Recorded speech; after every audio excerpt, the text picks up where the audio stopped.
Hello, I'm Esther, and today I bring you a question from Carl in Washington, D.C. How do I assert myself as a man without coming across as too forceful?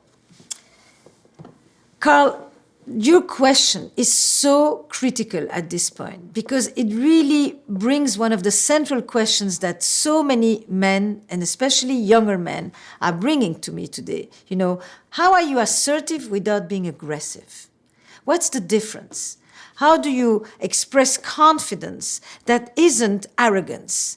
That isn't a confidence that means the repudiation of the input of others, that your confidence is built on a false sense of independence, in which you know you don't need anybody to tell you what to do. And in that way, kind of inhabit the oldest pressures, stereotypes, and assumptions about how you make a man, operating within a realm of hierarchy. Hierarchy means I'm on top, power means top, and my job is to make sure that nobody can come into that. Very different from what we often assume is a network of connections in women, in which it is about bringing in input. You know, a long time ago, there was a book on gender differences by Deborah Tannen, and there was a beautiful vignette in which a guy has a friend coming to town.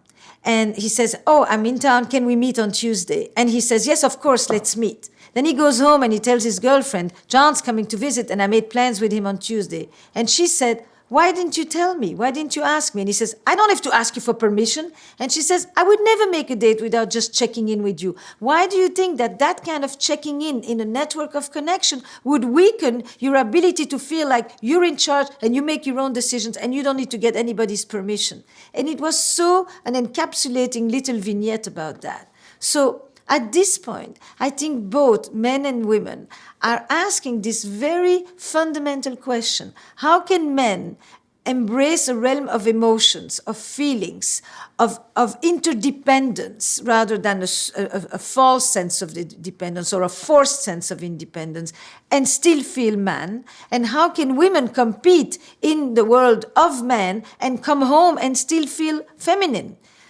We are dealing with something that is much more androgynous at this time. And at the same time, we want to know how far can I enter into the realm that used to be the other and still maintain my own? At what point does it start to feel too threatening?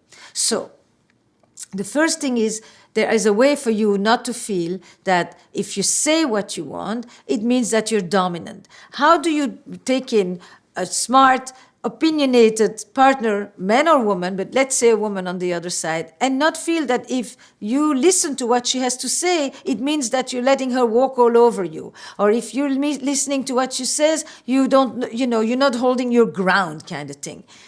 The ground is moving, Carl, and I really think that that actually is giving you opportunities about experiencing yourself as a man that neither your father nor your grandfather ever had. The fact that as a dad, for example, you are no longer just seen as a material provider, but you actually are seen also as an emotional provider. It is the greatest gift that's been given to men.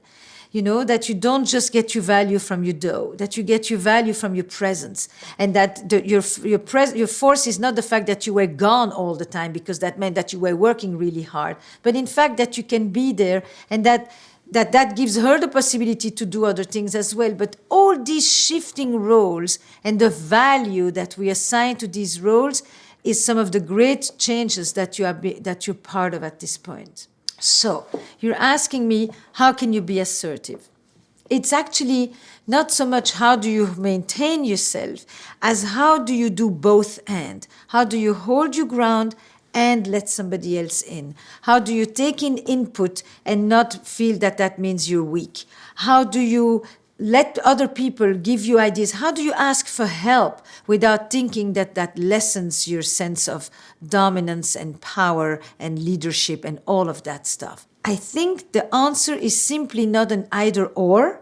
It's either forceful or dominant or weak, but that you can actually allow for a more open boundary, if you want, in terms of what you let in, and at the same time maintain that groundedness. Assertiveness is actually confidence, and aggressiveness is actually defensive. I attack in order to protect myself.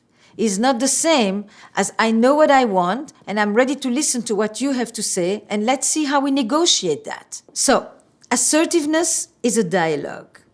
Aggressiveness is a debate. So, if you want to be assertive, Carl, the first step for you is to welcome dialogue, and you will discover a power you have not known till now.